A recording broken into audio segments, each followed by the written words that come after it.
যেই নবী তোদের জন্য দুনিয়ার জমিনে উহুদের ময়দানে দাঁত মুবারক শহীদ করেছে, যেই নবী তাইফের জমিনে কোরআনের জন্য উম্মতের জন্য রক্তপাত হয়েছে, রক্তাক্ত হইয়া রক্তে রঞ্জিত হইয়া জমিনের মধ্যে আমার আপনার নবী পড়ে গেছে, কথা বলতে পারে না।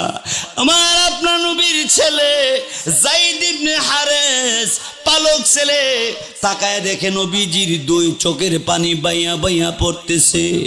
আল্লাহু আকবার। যায়েদ ইবনে হারেস রাদিয়াল্লাহু তাআলা তিনি তখন ডাক দেয়া বলে, পৃথিবীর মানুষেরা রে, আমি আমার কান আমি আমার নবীর জবানে লাগাইলাম, মুখে লাগাইলাম, লাগাইয়া শুনি নবী কান্দে, আল্লাহুম্মা রব্বি উম্মতি। আল্লাহু আকবার।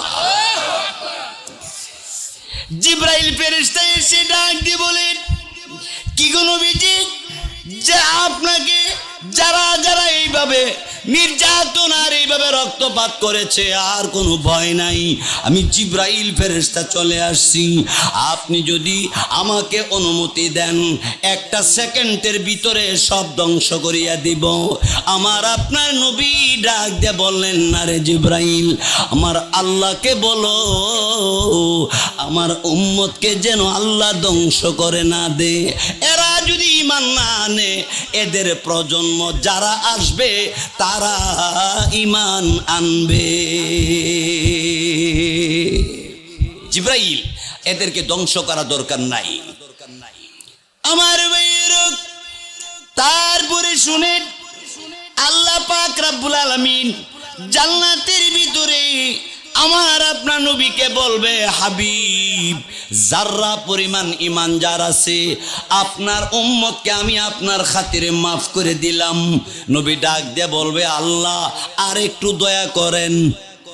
সুবহানাল্লাহ, জোরে কোন। আল্লাহ বলবে, নবীজি আর কি দয়া করতাম?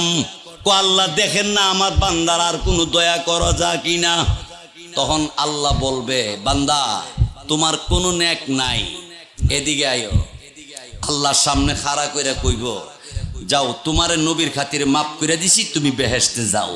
লোকটা জিজ্ঞাসা করবে যে, আল্লাহ নেক যে নাই আমিও জানি, কিন্তু নবীর সুপারিশে আপনি আমার জান্নাত দিলেন, কোন উসিলা আছে? কহ আছে। কি? হক্কানি আলেম, কোরআনওয়ালা আলেমের সাথে বৈশা তুমি খাবার খাইছিলা একদিন, এই উসিলাটা বানাইছি, তোমার মাফ করে দিলাম। আরো জোরে ক।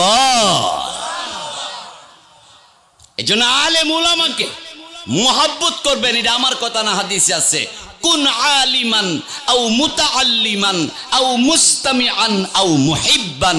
রাসূল বলেন, তুমি আলেম হতে পারলে তুমি জান্নাতে যাইবা, আলেম না হইতে পারলে ছাত্র হয়ে যাও, তুমি জান্নাতে যাইবা।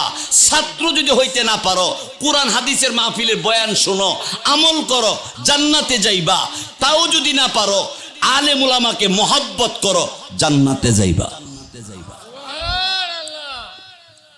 আমার ভাইয়েরা, বন্ধুরা আমার, এই জন্য আমাদের প্রত্যেকের খেয়াল রাখা দরকার, সেই জাহান্নাম থেকে বাঁচার কি উপায়। আমার ভাই